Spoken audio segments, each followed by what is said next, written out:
Micaela, how do you prioritize self-care in your life? And what does that look like for you? So I typically like to prioritize self-care by nourishing my relationship with God. He tends to keep me stable and calm in moments when my thoughts could be all over the place. And when I lack self-control, or I should say, like, when my mind tends to go to places that it shouldn't be. So I am able to stay grounded and firm in self-care whenever I nourish my relationship with him and I am in his presence and in his word. Like, it really helps to ground me, and it helps me to prioritize rest and also prioritize stability in my life as well. So I tend to like to take time out of the day to just talk with him about any and everything that comes to mind, as well as what I currently go through in life. And he really encourages me and helps me to see the beauty of life, honestly. Yeah. I love that. I love a couple of things there. You mentioned rest. And I think sometimes in this culture, we forget that God wants us to rest. Yes. It's actually biblical. So I love that you mentioned that, and just that, we're created in God's image and God wants good for us. And so I love how you brought that into play and how that's such a center in your life. Confidently setting boundaries. What does that look like for you? So I haven't had to set boundaries in my relationships with people in a while. And I think it's because now that I'm at a stage in my life where people have their own schedules and everyone is doing their own thing, I don't necessarily have to establish or set boundaries with people, or they interfere with my boundaries. But what I've started doing is setting boundaries with social media, as well as the internet and my technological devices, because I will admit, I do tend to spend a lot of time on social media. Now more than ever, because now that I'm working from home and now that I'm finished with school, it is so easy and tempting to just be on my phone or be on my laptop all day, every day. But it is good to put your time, energy, and attention to other things that are much more important than social media. So that's something that I'm trying to implement in my daily life. And, taking out time each month to take breaks from social media, because I have found it to be very empowering and peaceful. And I just feel so much better about myself whenever I do establish those breaks. So right now I'm at a place in my life where when it comes to boundaries, I like to set boundaries with social media and my devices more so than my relationships with other people. I think that's a really good point. I think sometimes when we hear boundaries, we automatically think of relationships. Boundaries applies to everything. It applies to how long do I work in a day? It applies to how much am I on social media? It applies to, how much do I work out in a week, and is it too much or not? I mean, I think so. That really good point on the fact that boundaries apply to everything in our life. And I know what you mean on the taking a break. I took a complete social media break when I was on vacation earlier this month. And I hadn't done a complete one in a long time, because I would take a break from other stuff, but I would stay with the podcast stuff. It's early, it's new, I'm not going to take a break from it. So I said, I told you all, nope, take it. I did not. It was so nice. I didn't miss it.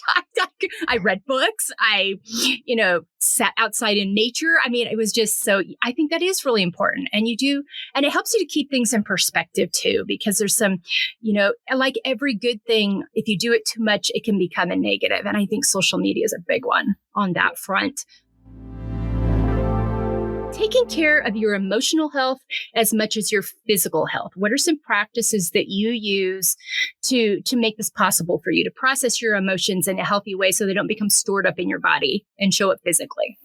Sure. So I have started going to therapy last year, and that's helped me to think differently about how I react and respond to things, because I tend to find it difficult to I guess not rationalize my emotions, but just to calm my emotions down whenever I'm experiencing it, because I am very emotional.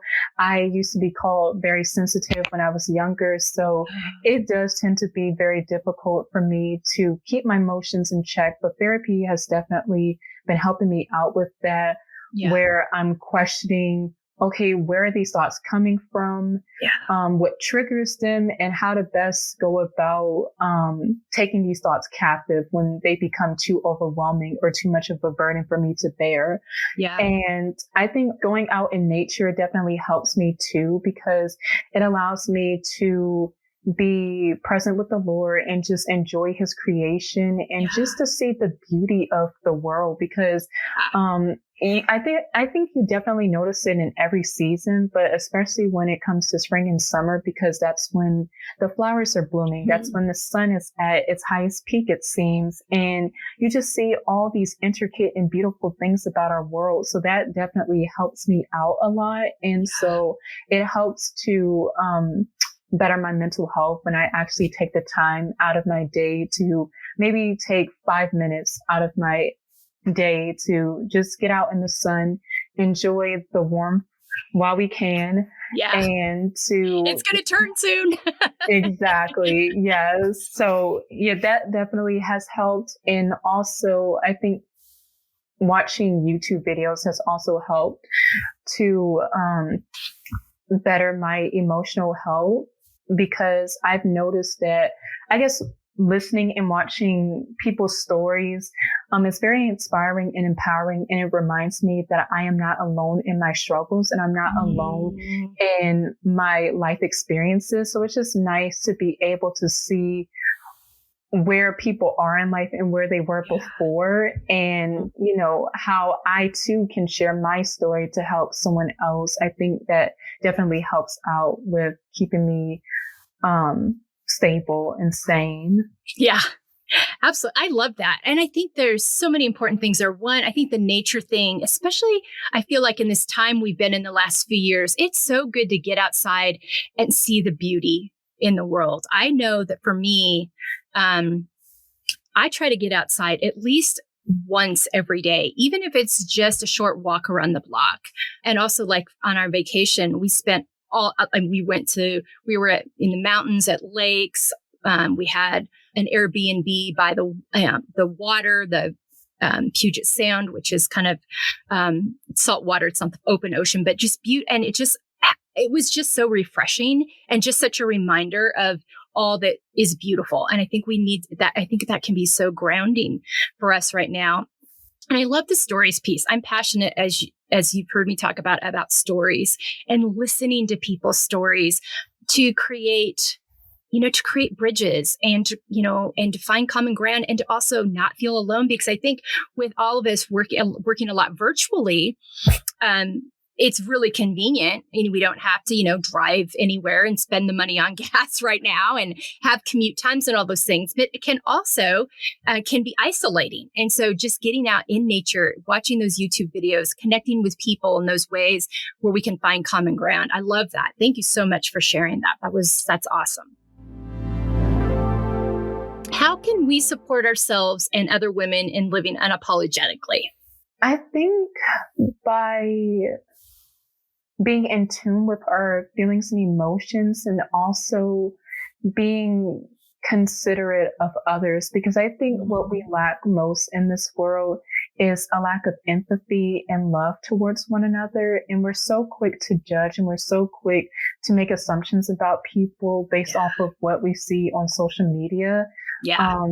And as we know, social media is basically a highlight reel of our lives. It's not actually our reality. So this is what we want people to perceive us as, but it's not the full extent of who we are. So I think, just being a listening ear to others and hearing them out as to why they do the things that they do, and also being respectful of who they are and what they're trying to showcase in the world.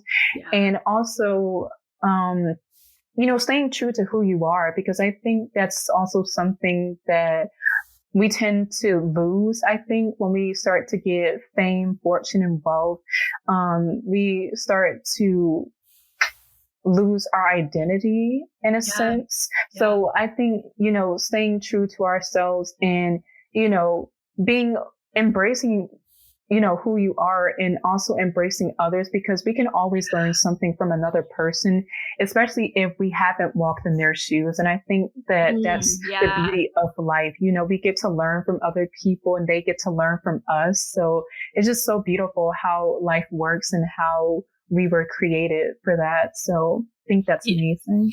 Yeah, I love that. And I think something that's really important, you pointed out, we can disagree. We don't have to be disagreeable. I mean, we can have our opinions but we can still be respectful and empathetic. There doesn't have to be, because there's, like you said, there's always something you can learn from someone. And I think it goes back to that story piece. When you listen to each other's stories and gain an understanding of where people come from and why they feel the way they do, you may not still agree with it, but at least it gives you some texture. And yes, because we all, and like you said about social media, it is a snapshot. It is not the full story. So thank you for your thoughts on that. Really, really good thoughts on that. The importance of setting and coming back to your why / your values in everything you do. And I think I have a pretty good idea of what your answer is going to be here, but share with us how that works for you. So everything stems from my Christian identity and my beliefs in my Christian walk. And so everything stems from that. My identity is rooted and grounded in that. And so why I do the things that I do, such as, for example, being kind to people who may be unkind and unforgiving towards me, is out of my love for God and out of what I'm being taught to do. And so it's not easy, being a Christian and living this life that I live, but I think it's become easier with being connected with other like-minded believers in my friend circle or at my church or in my family, just being able to, gain their perspective of why they are the way that they are now. Sure. And it got passed down to me. And so it took me a while to get here, but I couldn't be prouder of the growth that I've made as a result of that. And so again, everything stems from my Christian identity and my walk with Christ. And again, it's taken me a while to be open and honest about it, because before Christ, I was lost and I did not, like, my values and beliefs did not stem from my identity. I think it stemmed from my peers and then what I felt was true. But now I've realized that I guess what I was valuing is not actually true, or not what I believe is true now, that things have changed and everything. So that's what I would say my why and values stem from.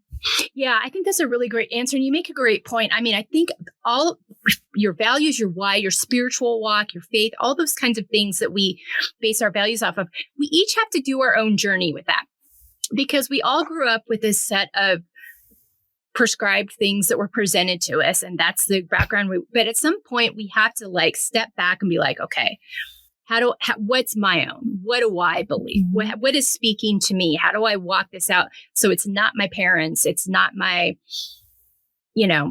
teachers or whatever it is. And coming to that place, because then when you get there, like, okay, this is mine. I own this. And now I have a place to branch from when I get asked to do things. Does it line up with these values and what I believe? Yes or no? And so, but I think, really important. You talked about having to do your journey and getting there and owning it and being proud of yourself for it, because that's awesome. And we all have to do that at some point. So thank you for that. Living out of your own expectations versus others' expectations of you. Oh, this is a great one. Coming from someone who used to be a big people pleaser, I think my end goal has always been to please other people and to do what they expected me to do. Sure. So out of me not getting in trouble, me not getting yelled at or criticized for going against what someone has instructed me to do. Mm-hmm. And so it's been difficult for me to say no to people, even if it was out of me doing something that I was uncomfortable with or something that went against what I was taught was supposed to be true. And so it's been difficult to combat that and to live outside of people's expectations towards me. But I think I'm at a place in my life where it's starting to become a little easier to tell people no and to stay true to who I am and be okay with that, embrace that, and to no longer allow the opinions of others to persuade me to be something that I'm not. Yeah. And to, not conform to what other people desire me to be, because I think what people want out of me is maybe to get out of my shy and introverted bubble, which I definitely do as well. Mm-hmm. But I know that even what other people can see as an imperfection or flaw of mine, God can also use that for his glory and for my good and for the benefit of others too, because I know that there are so many introverts in the world, and I'm so thankful to know that there are so many introverts, because I used to feel alone in that. Sure. But yet not allowing those opinions to sway me and make me feel as though something is wrong with me and that I need to fix who I am to appease other people. It's going to be very difficult for us to appease others. Like, even if we're able to appease one person, another person is going to find fault in it. And so we just have to get to a place in our life where we ask ourselves, okay, are we going to live for another person, or are we going to live for what we know to be true, or the truth that we want to live out? And so that's what I'm trying to do right now, trying to not only stay true to myself, but also learning when to say no and being okay to say no to people when something that they ask me to do or want me to do goes against what I believe or goes against like my expectations. Sure. Well, yeah. And I think I love that you spoke to the introvert piece, because we live in a culture and a world that has told us that the loudest voice in the room is the most important and the one that needs to be heard and gets to be the leader and all those things. And that's just not true, because we need both sides. We need the people like that, but we also need the introverts that are intuitive and listening and taking things in. And when you say something, it needs to be heard. It needs to be said. It's well thought out. It's who you are. And I love that you spoke to that, because I think that we need to do a better job. I think it's starting to become talked about more, that's how you were designed. That's who you're made. That's who we need in the world. You exactly as you are, and not someone trying to talk you into it being something different, or that the way you are isn't okay, because that's just not true. So I love that you spoke to that, and it has so much value, and it needs to be talked about more. But thank you so much for bringing that up. Accepting the layered aspects of ourselves, all of the stuff that we're made of, all the good stuff, the tough stuff, the things we've learned, where we came from. How do you feel about that? What's your journey been like with that? So as someone who has struggled to fit in and to come out of my shell, it's just been very difficult for me to accept who I am, because I always felt like I had to be a social butterfly to be accepted, or to do things that I saw my peers doing that was acceptable or would make me popular. But as I started getting older, I started to realize that me being shy and me being introverted is probably going to be a part of my life forever, even though I am constantly working at, being more open, having a voice and being able to use the voice that I was given to help others and to give my share whenever I can. But yeah, it's taken me, I think, until maybe I got to college to open up more and to blossom into this person who was comfortable with sharing parts of myself that I kept hidden for quite some time and was very unashamed and afraid to tell anyone out of fear of judgment or being misjudged by others.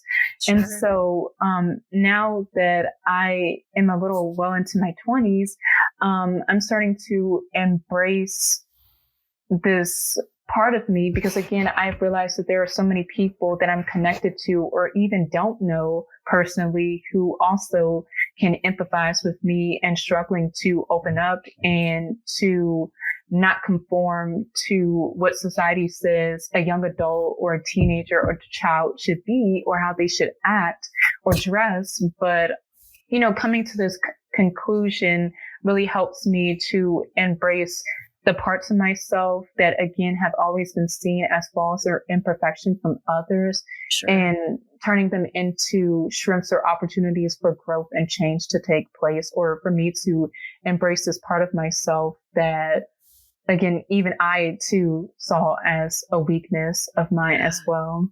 Yeah. No, I love that. I think that's so important of just like, I think we all at some point in our lives, and it'll be a continued process. I can speak for myself at 52 years old. It's a continual process of accepting those layers. But, again, it just goes back to just knowing that we're growing and we're learning all the time. And then the way that we are made is good.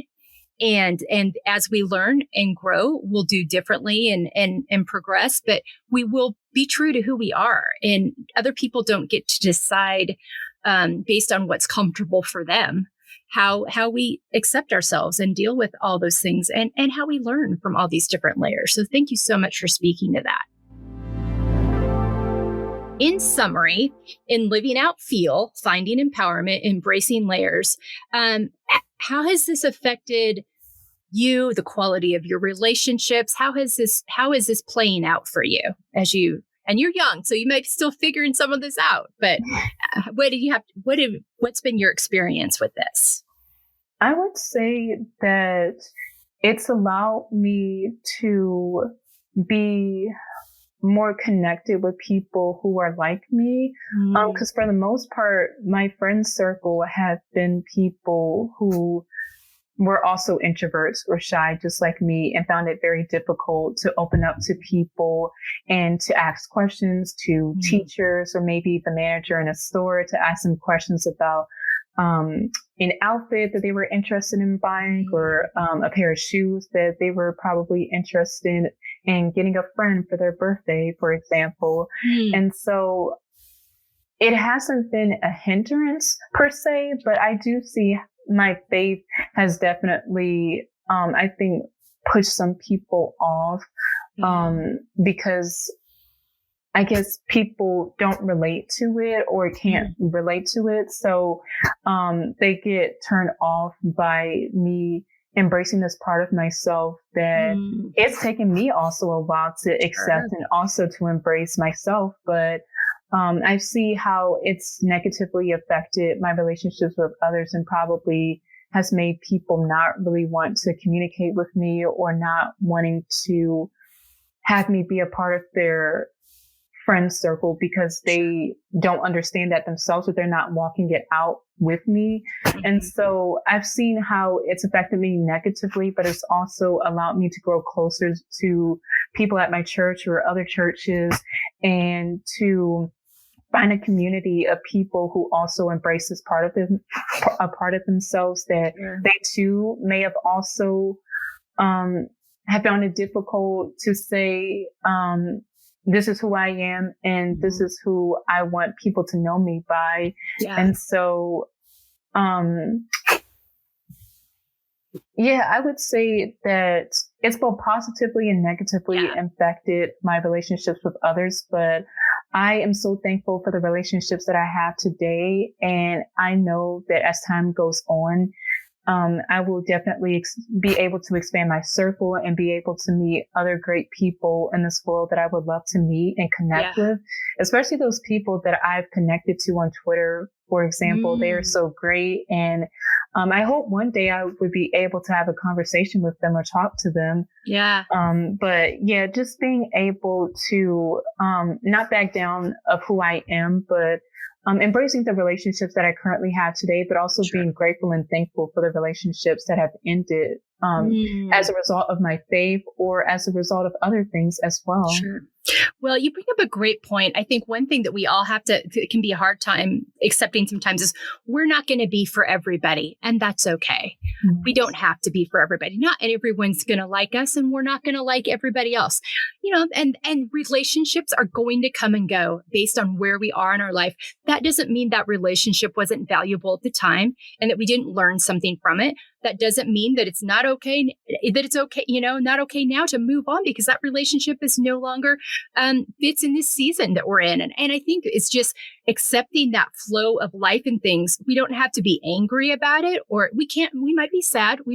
There may be some things we miss from it, but also understanding that as long as we're being true to who we are and who we were made to be, and that we believe that about ourselves and feel good about that's what matters at the end of the day. And we're going to be in relationship with people that are drawn to that. So thank you for speaking to that, because I think that's something that can be hard. And especially when you're in your 20s and you're coming out of college and things are kind of changing, a lot of times that's a season of shift in relationships. People go in different directions, and that's going to happen again throughout your life. So I'm really glad. And I think you've spoken really well to that throughout, of how you've come into your own and accepted who you are and started defining what you believe based on you and how that has evolved and how you've accepted those layers. So I think that was a really nice way to wrap up everything you've talked about today. We are down to our rapid fire. Name 5 activities that nourish you. All right. So one of the activities that nourishes me is listening to music, in particular worship music, because there's something about it that is so peaceful and so calming to me. And I like to dance around the house whenever I play it out loud too. So it's just a nice way to remind myself of who I am in Christ, but also being able to enjoy his presence and enjoy everything that he has done for me up to this point in my life. It's definitely not a genre of music that I've always liked to listen to. But as of recently, I've started really getting into it, and I've just found it to be more peaceful for me and just great overall. I'm just discovering all these songs that, either I grew up with or I'm just learning about. And it's like, wow, I could have used this music when I was in school. Like, this would have been so great when I was stressed out about that one paper that I was writing or that project that I was doing in school. But yeah, nonetheless, I'm still grateful for that. And another activity that tends to nourish me is also watching TV. I don't actually watch a lot of TV like I used to anymore, but the few shows that I do watch, it allows me to escape from reality for a little bit. And that's what I've always loved about film and TV. It's allowed me to escape to this imaginary world that we don't live ourselves. And it allows us to be sucked into these characters and their setting and their world. And, you wish you were in that world, but, you just enjoy the fact that you get an opportunity to explore it with them. And I like the fact that, now that I'm out of school, I can watch it whenever I want to. And there's no shame about it. But I found it to be very helpful in, keeping up with the world, because I do watch the news from time to time too, just to stay informed of what's going on in our world. And just to, again, escape from reality, and also to get me off my phone and laptop as well. Yeah, absolutely. And another activity that tends to nourish me is, and I think I've talked about this before, but like just being able to go outside, because it's been hot and humid outside. Unfortunately, I have not been able to walk around the neighborhood like I would want to. Sure. And so as disappointing as that is, I still try to get some vitamin D in me when I can. Yeah. And it's just nice to be in nature again, being able to see the beauty of the outside world and, being a part of that. There's something so beautiful about that. And I will cherish that forever. I don't take any of that time for granted. So that definitely helps nourish me. And another activity that nourishes me is being able to talk to friends as well.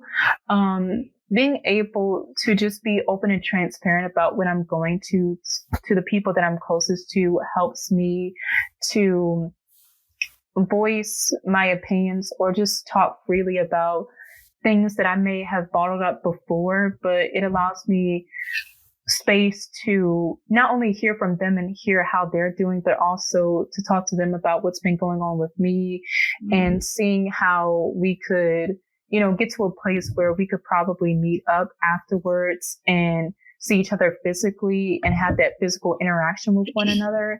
And so that tends to nourish me. And I actually told a good friend of mine recently that even with me being a shy and introverted person, I love being able to have that intimacy and closeness with people in person. There's nothing like it. Yeah. And I think what we're all going to be taking from this pandemic is that we will never take the time that we have with people in person for granted. And there's just something about physical intimacy that is just so much better than, talking to people virtually and texting and calling people. Yes, those things are great, but you don't get that same affection or love from people as you do in person. Yeah. And so that tends to nourish me and makes me, again, recognize the beauty of life. And so I'm just grateful for the opportunities recently that I've had to be able to spend time with family and friends. And hopefully I'll get an opportunity to still connect with them in person. And I think my last activity that tends to nourish me is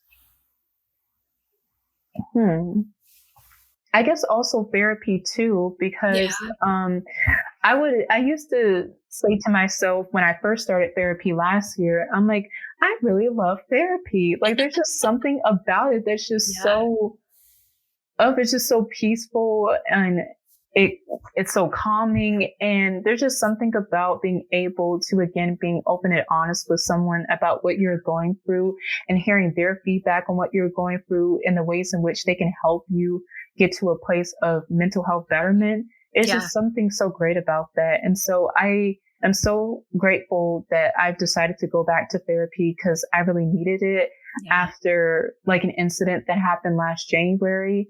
And so it's just been really helpful, not only in my mental health journey, but I also think in my spiritual walk with Christ as well. I know that there's been controversy in the Christian community about how Christians should view mental health and therapy and everything. But for me personally, it's allowed me to not only grow closer to Christ, but also to get to a place in my mental health where I feel so much better than I would have if I was dealing with my emotions and feelings myself. Yeah. Thank you. I love that you spoke to that because I was actually thinking in my head, literally before you said that, I'm like, I'm going to bring that up because that it has been an issue in the faith-based community. And I'm like, I'm a believer that God trains and gives people all kinds of gifts, and that includes therapists. And they are there to help us and to be the best versions of, it doesn't mean we're less faithful. It doesn't mean that we don't believe God can heal and all those things, but it does believe that, hey, there's people out there that I gave the gift to this, and let's go use them to help you be the best you can be. So I'm so glad you spoke to that. And I love the vision of you dancing around. I think that's wonderful because I think that there's a misunderstanding sometimes about introverts that they just, I don't know, sit at home and want to be alone. I mean, it's like, no, they like to dance and enjoy and embrace and celebrate too. So I love that vision of you dancing around. That's awesome. Thank you so much for sharing that.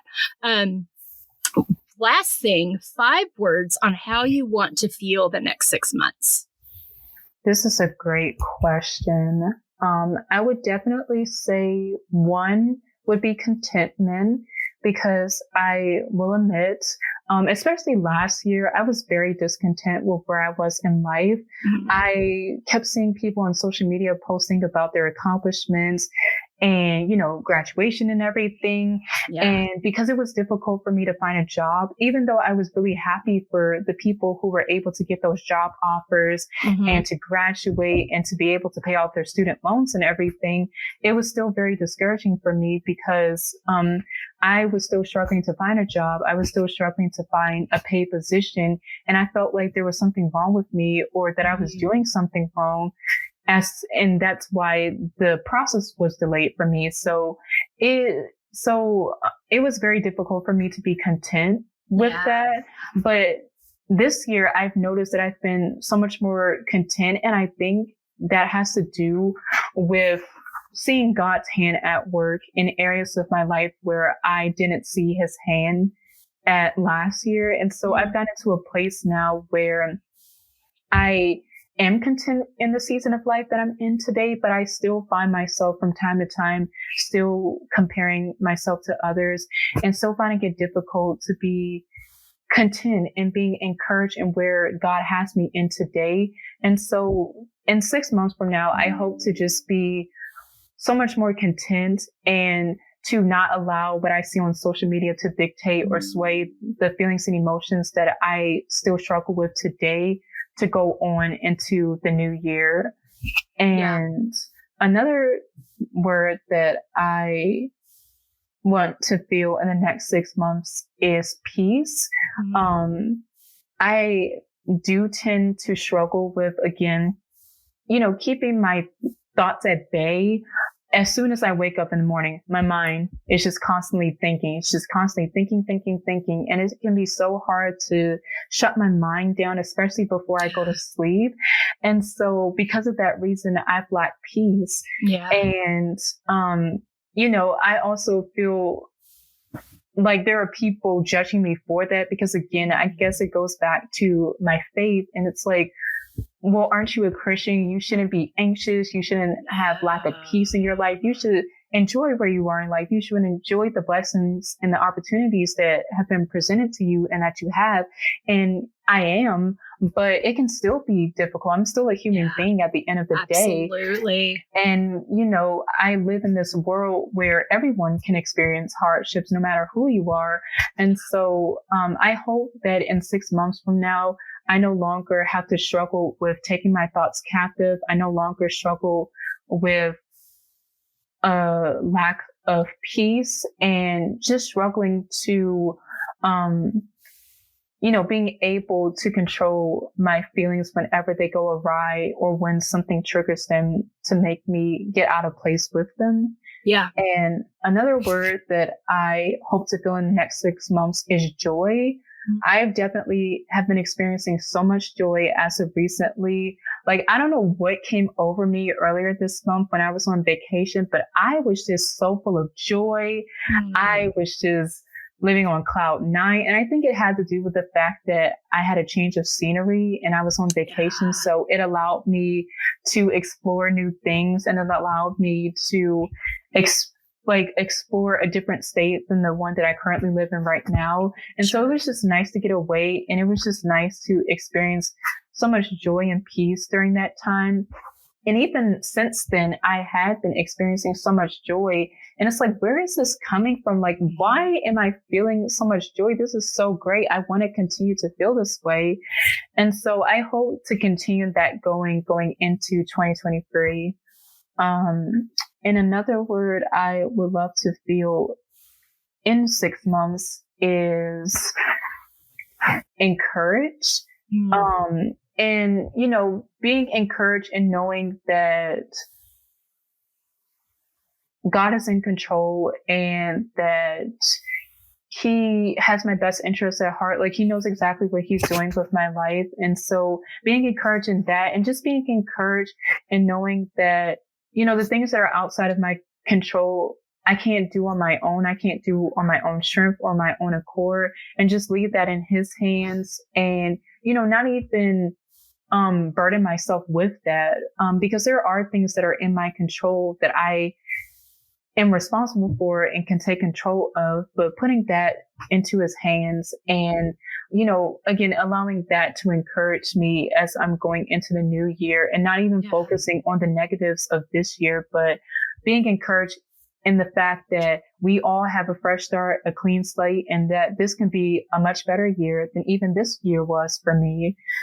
And I would say my last word that I want to feel in the next 6 months is empowered. And I guess I'm using that word to, empower others around me who may be struggling in the same areas in which I still struggle with today, and being able to be a helping hand to people, because I've always loved to encourage people. I've always loved to give my share and volunteer. So I want to feel empowered and to make others feel empowered, because I would not feel right in feeling empowered myself, but not using my life experiences and struggles to help someone else in need. So I also want to make other people feel empowered, and not just me feeling empowered in the new season of life that I'm going to be entering into next year. Yeah. Oh, so many good thoughts there. I love your words, and I love how you talked about them, because I think, one, in a world, your generation has grown up in this world where everything's accessible all the time. Yes. And there can be some downsides to that. That can really creates so much comparison and so much, we just forget that it's just a snapshot, and there's just no time just to breathe, and you don't have to see everything all the time and know everything everybody's doing all the time. It's not always helpful. No. And so I think that's created some real challenges for your generation. I also love how you spoke to the fact I struggle with anxiety disorder and a form of OCD, and so finding peace and contentment and joy has been very difficult. And I've been in an extensive 3-year therapy journey in unraveling all those things and finding those things that need to be healed. But no amount of faith or belief was going to move the needle on that until I was willing to do the work with a trained therapist to unravel these things. And that's what God wants for me.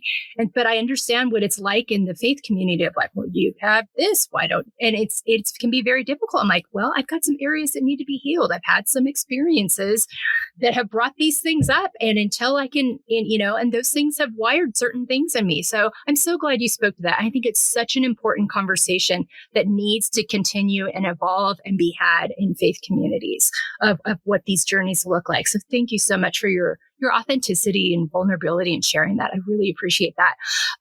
That's it for today, Micaela. Thank you so much for joining me. This has been so great. This has been a great opportunity for me to get to know you better, because kind of the fun, but also sometimes hard thing about our staff is we live all over the country.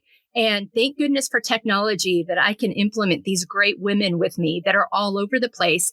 But within that, with this current staff that I have, we've never met each other in person. And so I know them all from in context of their work and our interactions through the podcast. But it's so great to have these conversations, because it gives me a better insight to you as a person and who you are in the world. So thank you so much for sharing that with us today. Thank you for having me. Absolutely. Absolutely. All right, everyone. Great insights from Micaela. So many encouraging stuff, especially for those 20-somethings right now that are on these journeys. I'm so thankful and excited to be able to share this. Again, like I said earlier, embracinglayers.com, where you can learn more about Micaela through the show notes, through the blog, through the resources that she's going to share that are helpful to her, and through listening to this episode. And again, finding us on all the socials that we are now going to be on as we kick off season 3. On Instagram at Embracing Layers. You can find us on Facebook, LinkedIn, Twitter, TikTok, and YouTube. We're everywhere, people. But thanks again, Micaela, for joining us. And podcast audience, we just hope you are refreshed, encouraged by this week, and have a great week.